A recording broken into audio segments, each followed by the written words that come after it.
Good afternoon, everyone, and thank you for your continued coverage. For everyone watching, I pray that you and your families are safe and well. What I can tell you is that the last couple of days have not been good for our state, and for the next several days and weeks, they will not be easy either. But I can assure you that we will get through this.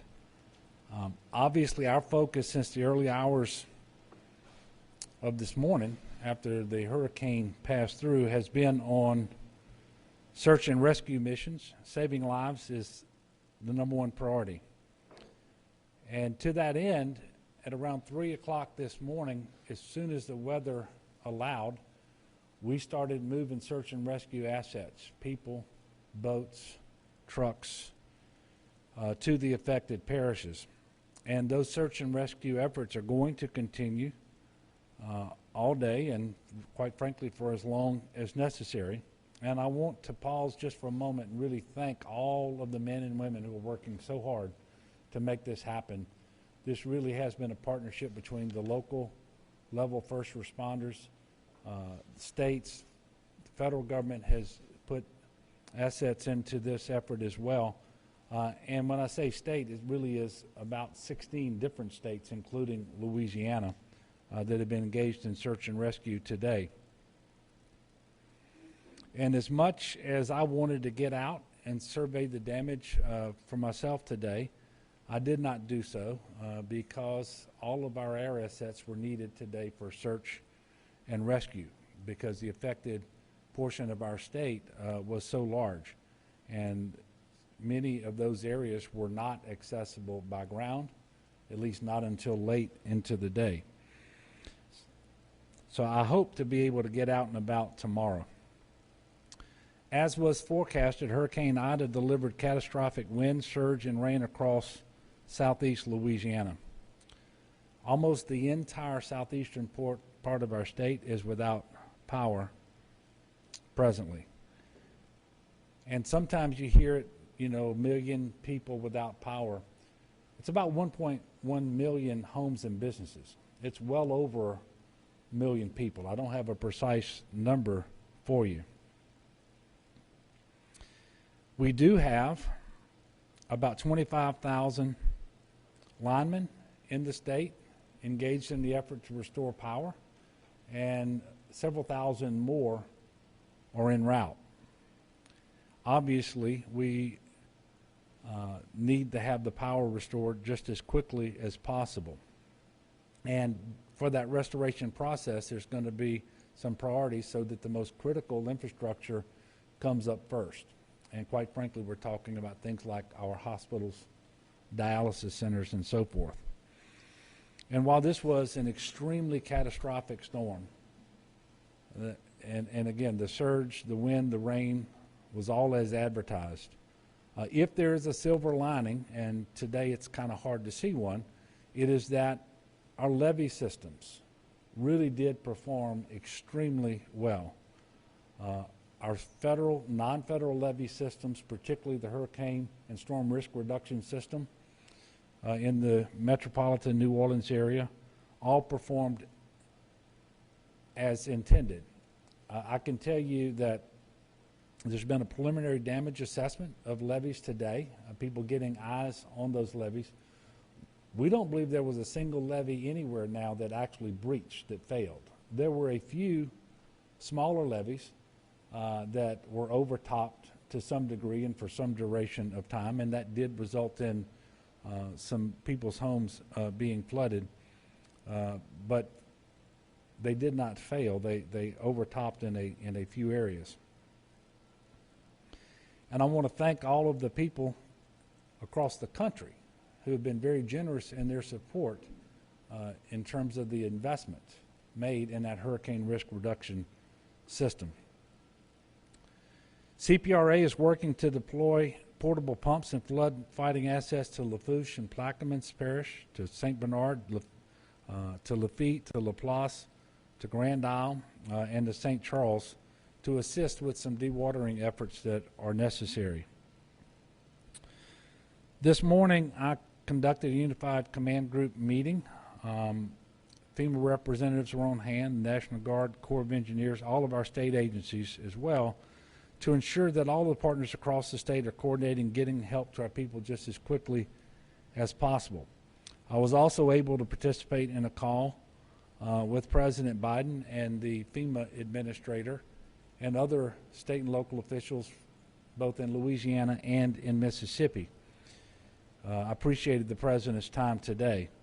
As you may have heard, the Secretary of the Department of Homeland Security and the FEMA administrator will be in Louisiana tomorrow. I look forward to meeting with them to further explain to them what the situation is here and the needs that we have that they can assist with. And I hope to also visit several of the affected parishes tomorrow. We're putting that schedule together as we speak. There are more than 5,000 National Guardsmen activated and responding to this disaster, and more are on the way from sister states. We've known since before this hurricane hit that additional assistance would be needed in terms of soldiers of different military occupational specialties, such as MPs and engineers and so forth. And I can tell you we've received commitments from 13 additional states, and these soldiers from these other states will start rolling into Louisiana within the next couple of days. The National Guard search and rescue assets already engaged, and in fact the engagement area is about 29 parishes, but they've got 195 high water vehicles, 79 boats, and 34 helicopters, all conducting search and rescue since very early this morning. One of the numbers that I got earlier today, the National Guard had rescued 191 citizens and 27 pets across Jefferson, St. John the Baptist, and Orleans parishes, but also conducted helicopter hoist and lift operations in Laplace and Jean Lafitte, I should say. The State Fire Marshal's Office is leading a task force of about 900 individuals from 15 different states. They've been conducting primary search and rescue operations in collaboration with local first responders. Worked a little differently today because for the first part of the day they were responding to 911 calls and calls for help that had come in overnight that could not be responded to because the weather just wouldn't allow first responders to go out. The mission now is to go back and do the very organized grid search where they do a primary search and then they'll come back and do a secondary search to make sure that any survivors who need to be rescued are in fact rescued. In addition to the task force currently on the ground, we have 200 additional individuals on the way from New York and from Massachusetts. I can tell you that task force checked on more than 400 homes today. The vast majority of people were found to be okay and unharmed, but a number of individuals did require rescuing, and then there was actually one that had a life-threatening emergency. Due to physical damage and to water and electric issues, 3 hospitals have been evacuated since the storm hit us yesterday. Those are Chabert in Homa, St. Anne's in Raceland, and Our Lady of the Sea in Galliano. A 4th hospital, Terrebonne General, is in the process of being evacuated tonight. The Department of Transportation and Development has 177 buses in operation, and so far they have evacuated more than 400 people from various locations in the affected parishes. There are 18 water system outages impacting more than 312,000 people and 14 boil water advisories impacting more than 329,000 people. And we've talked about electricity, we've talked about water. It's pretty clear that if you have evacuated, now is not the time to return unless and until your parish informs you that it is okay to do so. Businesses aren't open. Stores aren't open. Schools aren't open. And quite frankly, we need to put as little demand on our water systems and on our electric grid as possible. So please, before you return, contact your Office of Emergency Preparedness or listen to the guidance that's being issued by your parish.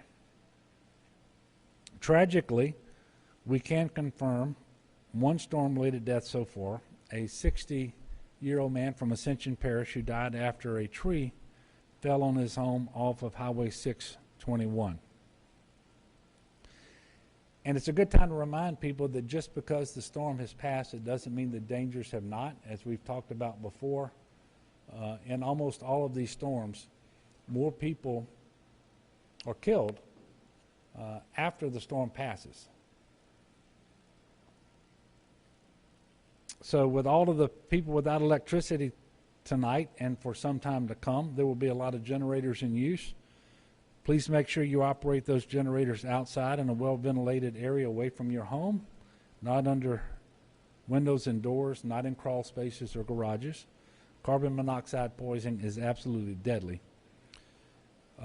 Please pace yourself when you go out to clean up your yard or remove debris. Heat indexes will reach 100 degrees or more over the next 2 weeks at least. We're also asking that you don't get on the road unless it is absolutely necessary. And many parishes have curfews in place, so please follow the directions of your local elected officials. There are currently 76 weather-related road outages. DOTD crews have been out since very early this morning assessing roads and clearing those roads of debris, principally things like trees that have fallen on the roads because of the high winds. And I can tell you that I-10 westbound in the capital region is open. However, I-10 is closed in Ascension Parish due to downed trees that have not yet been removed. That work is ongoing. Crews are also working to clear portions of I-12 that are blocked in multiple areas. Because of runaway vessels in Bayou Barataria, Colonel Bridge in Jefferson Parish in the Lafitte area is damaged to the point where it will be closed for some period of time. If you have to get on the road, please check 511la.org for road closure information and other travel-related information as well. It is still the case that there are downed trees and power lines and other debris and standing water as well on many roadways in southeast Louisiana. As of 2:30 today, there were just shy of 2,000 people sheltered in 36 different locations across Louisiana. For the latest shelter information, text LA Shelter to 898-211, or you can call 211. I have to keep reminding people that whether we like it or not, we're still in a COVID environment. It is a very difficult COVID environment where 100% of our cases today are attributable to the Delta variant, which is highly transmissible. So please make sure that that you're as safe as possible wherever you are and whatever you're doing. And these sheltering operations and transportation and evacuation operations, everything we're doing needs to be done with COVID in mind. So it's important that we mask, that we distance, that we wash our hands, do all of these things to the maximum extent possible. Last night, President Biden approved my request for a major disaster declaration. We made that request yesterday before lunch, and he approved it last night. And I want to thank him for his prompt attention and his favorable response to that request. Specifically, he granted to Southeast Louisiana individual assistance and public assistance, as well as Category A, which is debris removal. And for the state as a whole, he granted Category B, emergency protective measures. The Category A and B is for 100% federal cost share for 30 days from the start of the incident. But the public assistance is at 75% for the federal government. I feel quite certain we will cross the threshold necessary to request that that be increased to 90%. All of this assistance is going to be extremely helpful because people can now register for individual FEMA assistance if they live in one of the affected parishes. Already, more than 18,000 people have taken advantage of the opportunity to register for individual assistance. And so if you live in one of the following parishes, please register for FEMA aid if you were impacted by Hurricane Ida. And those parishes are Ascension, Assumption, East Baton Rouge, East Feliciana, Iberia, Iberville, Jefferson, Lafourche, Livingston, Orleans, Plaquemines, Point Capee, St. Bernard, St. Charles, St. Helena, St. James, St. John the Baptist, St. Martin, St. Mary, St. Tammany, Tangipahoa, Terrebonne, Washington, West Baton Rouge, and West Feliciana parishes. For many people, the fastest and easiest way to apply for FEMA assistance is by visiting disasterassistance.gov. If it isn't possible to apply online, you can call 800-621-3362. The toll-free telephone lines operate from 6 a.m. to 10 p.m. 7 days a week. And I know that cell phone coverage has been very spotty today. Electricity is practically non-existent for most people in southeast Louisiana, and so the internet may be a problem. But you have several ways to register for aid, and certainly you have an extended period of time in which to do so. But as soon as you're able, and if you've been impacted by the hurricane and live in one of these parishes, we encourage you to register for aid. The Division of Administration has also announced that it has closed state offices tomorrow in the same 25 parishes. We will let you know if there are additional closures in the future. In closing, I want to ask the people of Louisiana to do what you always do best, and that is to be a good neighbor.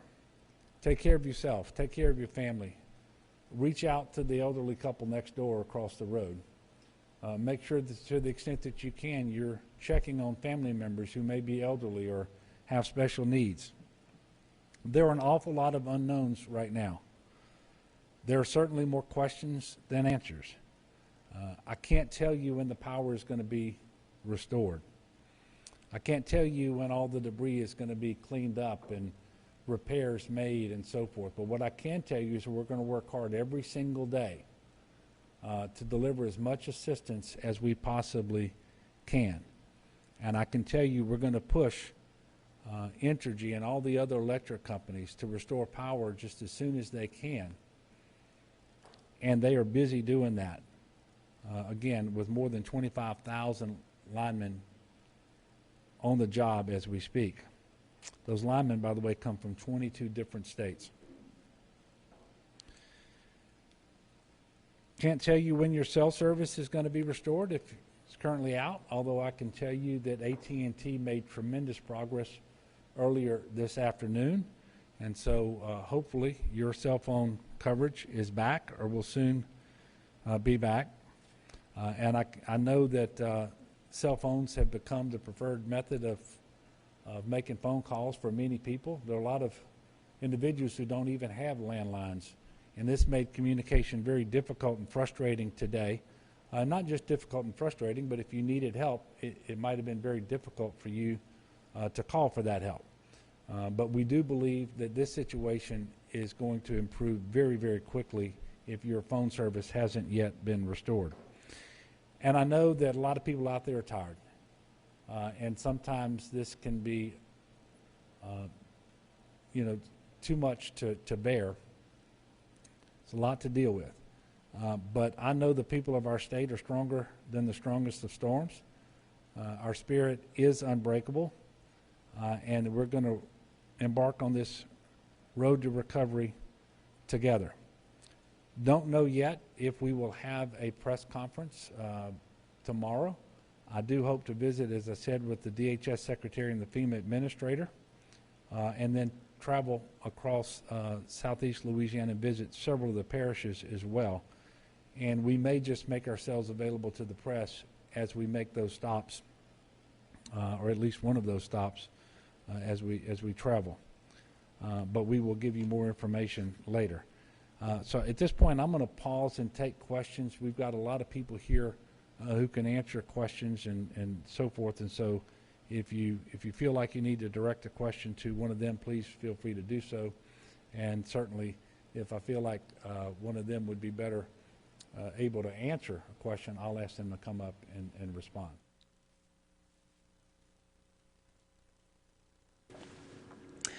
Hi there, everyone. Will Dupree again in the KXAN live studio. Thank you all for watching. We've been listening in to Governor John Bel Edwards there in Louisiana talking about the impact and response to Hurricane Ida, which has left about 1 million people or so without power right now. The governor a few minutes ago just saying that he does not know when that should be able to come back on for people, but just asking for patience and encouragement for people out there. Let's listen in again as he's taking questions from reporters about this ongoing disaster response.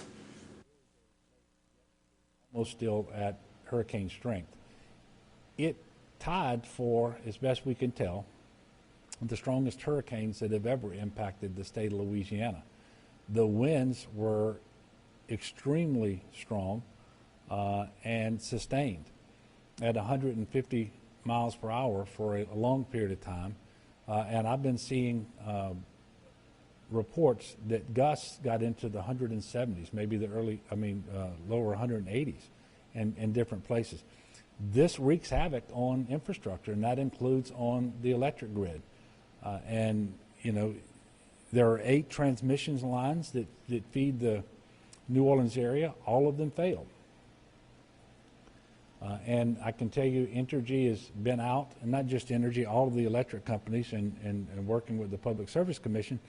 They have been out doing their damage assessments today, figuring out the best strategy to start to restore power and giving preference to those critical infrastructure pieces that have to be powered up first.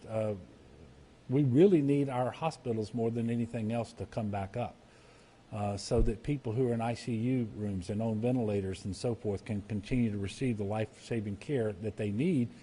That's important all the time. It's certainly important even more so because of the COVID situation and a number of people in the hospital, and many of whom are on mechanical ventilators.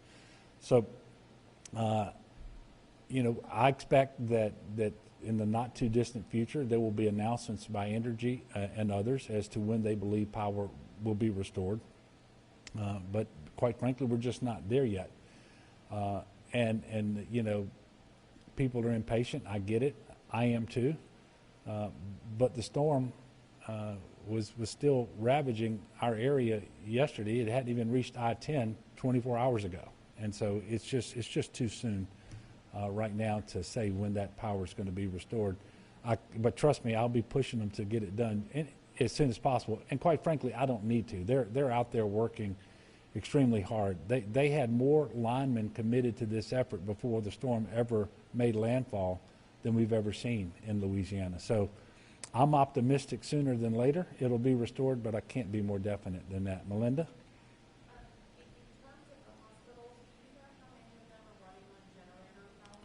Yeah, a bunch.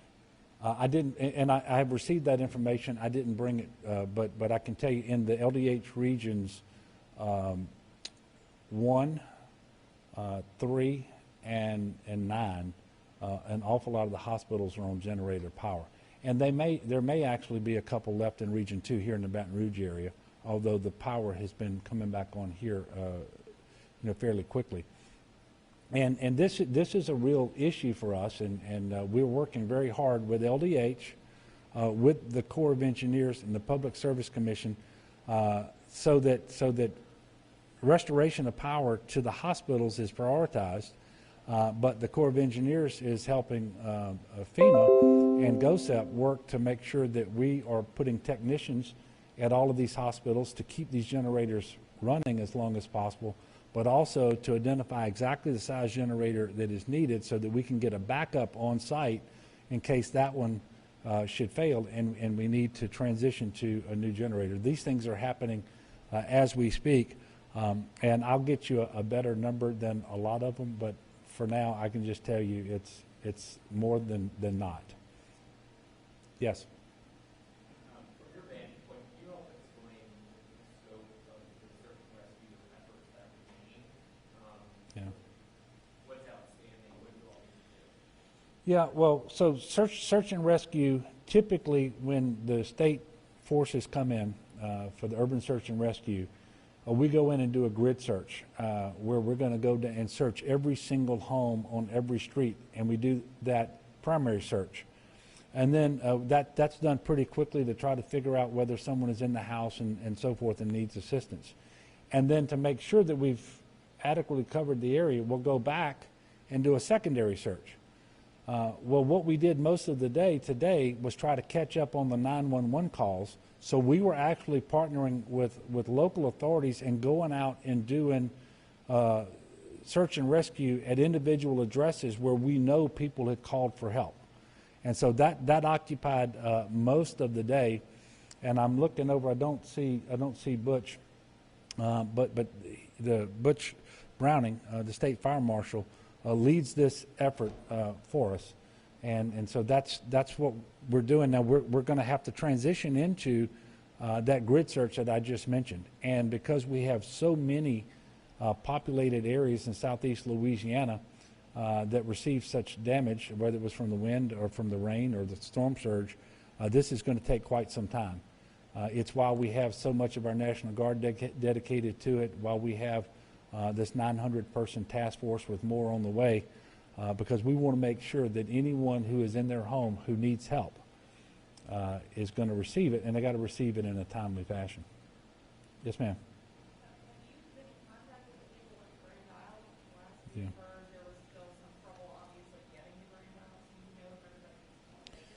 Yeah, there have been some rescues made from Grand Isle.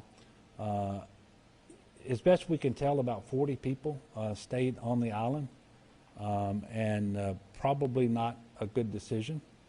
But there were efforts made earlier today in and around Jean Lafitte and Grand Isle. And does anybody here have any more specific information, Jim, on? Yeah.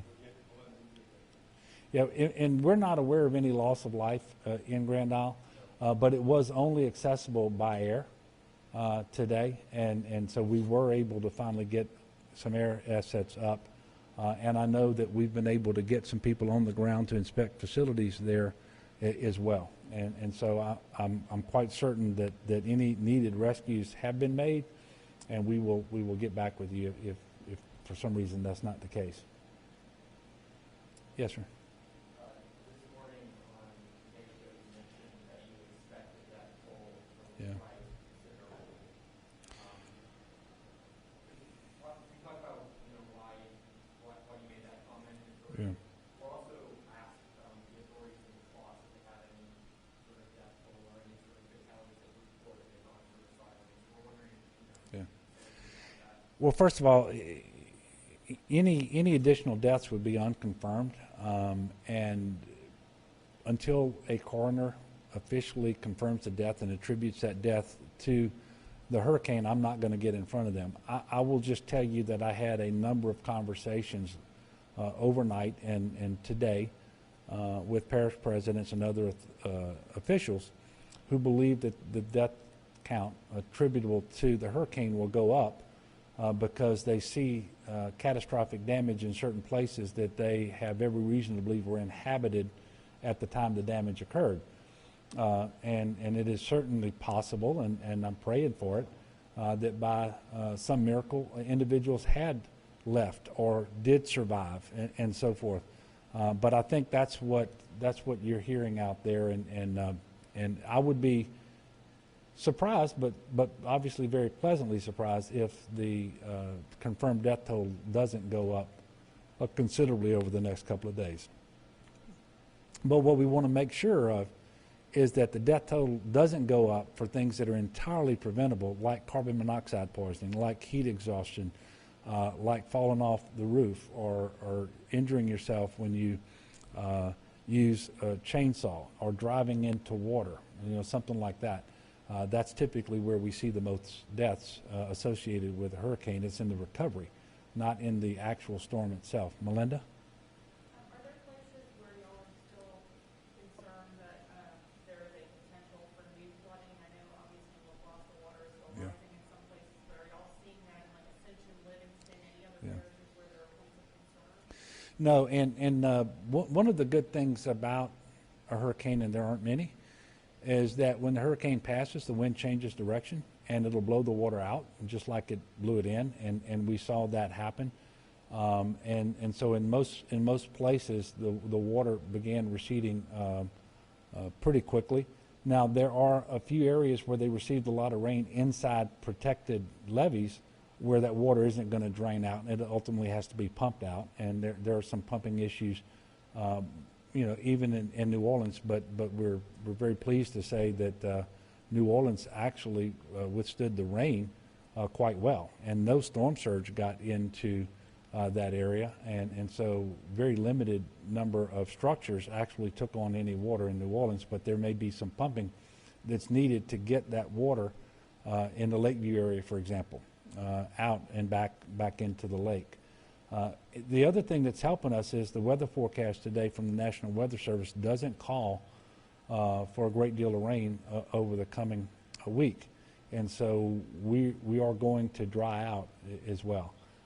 And might there be an isolated area or two where something could happen and there be a little more water than they currently have? That's always possible, but that's not something that we are particularly concerned about at the present. Yes, sir. Governor Edwards, we've seen destruction since 19 years ago in Charles, and now we're seeing it again in Grand Isle, New Orleans, and other parts of the state. Honestly, for the U.S. government and the state, what is your reaction to this? Honestly, how do you feel? And when you tell the people who are crying out for help, you get the assurance that everything will be okay? Yeah. Well, first of all, this is a tough blow. I mean, but things are going to be okay. It's hard to see that today. But we are going to get through this, and we've been through these times before. We're going to get through this one. One thing I can tell you is nothing is ever perfect. It doesn't happen as fast as you want it to happen, and it's a very little consolation to someone that the levees held up if in fact their homes took water. And if your home didn't take water but you lost your roof or your walls because of the wind, but at the end of the day, this was a catastrophic storm. We're going to work as hard as we can every day to make people's lives just a little bit better, to deliver all of the assistance that we can possibly deliver, and to do it as soon as possible. And we're here less than 24 hours after the hurricane passed through our state. We're still in a search and rescue mode. We're not recovering yet. We're still responding and trying to save lives. And then we will be transitioning into to the response mode as well. But I just want to reassure the people that we are going to get through this. And we're a good, strong, resilient, faithful people. And we know how to be good to one another, no matter what our political philosophies might be or the visions we might have about other things. When it comes to natural disasters, we do see one another as brothers and sisters. For me, as a Catholic Christian, brothers and sisters in Christ, and we respond that way. And that's going to continue, and we're going to work just as hard as we can every single day. But it isn't going to be fast, and it's not going to be perfect. Yes, ma'am. In terms of the communication system, and there were 911 outages or cell phone outages, I mean, that is very reminiscent of Katrina, that's reminiscent of the 2016 floods. I guess I'm just wondering if you were disappointed that every time it seems as though those communication structures are supposed to be upgraded, that Yeah. Well, what I can tell you is that it was very frustrating.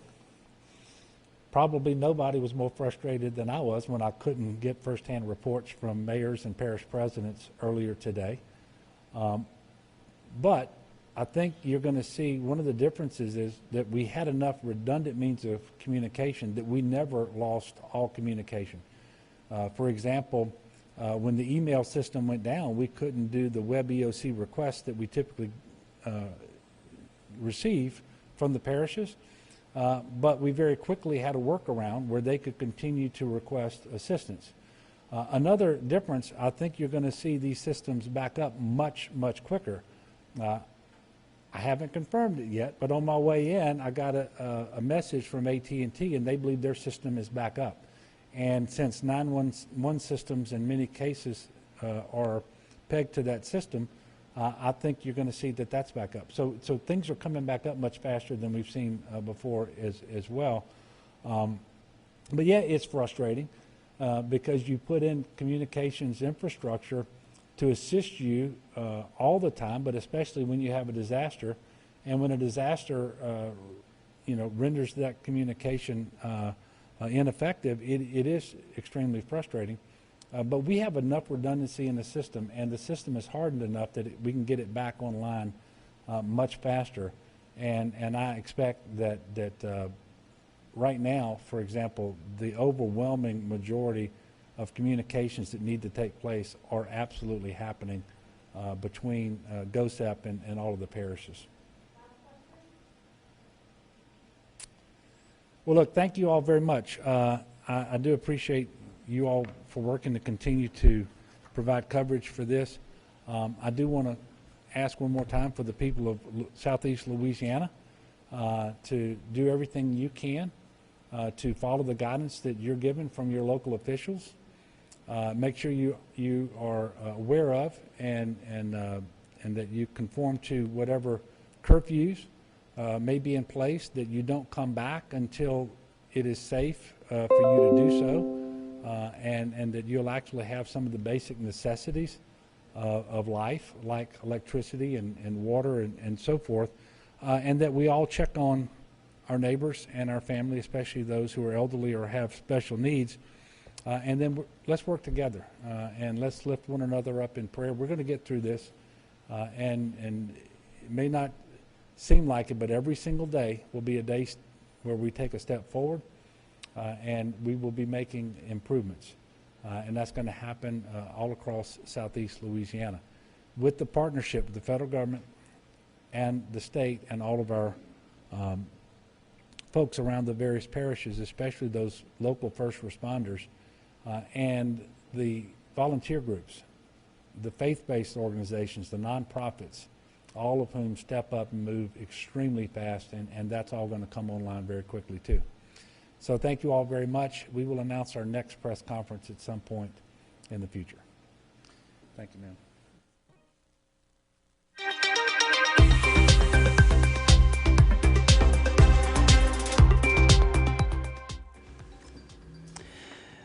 Will Dupree again here in the KXAN live studio. Thank you all for watching. We are now looking live here in Austin, where a number of evacuees from Hurricane Ida are staying at this point. A number of hotels are offering free hotel stays for people here in our community as they wait to return home. And as you heard the governor there say just a little bit earlier there in Louisiana, he said that it's still too early for some people to go back to their homes. He's asking them to wait until their parishes officially give the green light for them to be able to come back. There is still a lot of roads blocked at this point because of debris and high water, so that operation is ongoing. We also know that the state of Texas has sent home help as well. A number of fire crews, fire departments from both Round Rock and Austin and Kyle have sent members of their forces there to be able to assist with not only cleanup but also search and rescue rescue operations. We also know that a helicopter from the state has been sent there, as well as other fire department trucks and other apparatus. So the state is assisting its neighbor as it continues to deal with this really devastating storm. The governor also mentioned there in Louisiana that only one person has died because of this storm, and it was after a tree fell onto a home there, and the man that was inside was killed. Only one confirmed death after such a gigantic storm. So we'll continue to monitor those operations. And for anybody that might want to be able to help, there are resources that are kind of starting to marshal here in Texas that people can give to and assist those who are dealing with the storm damage in Louisiana. More information is available on KXAN.com. You can also find it on the KXAN News app, so please download that if you haven't done so already. Once again, I'm Will Dupree in the KXAN Live Studio. We'll see you back here another time. Please, everyone, stay safe and healthy out there. Take care.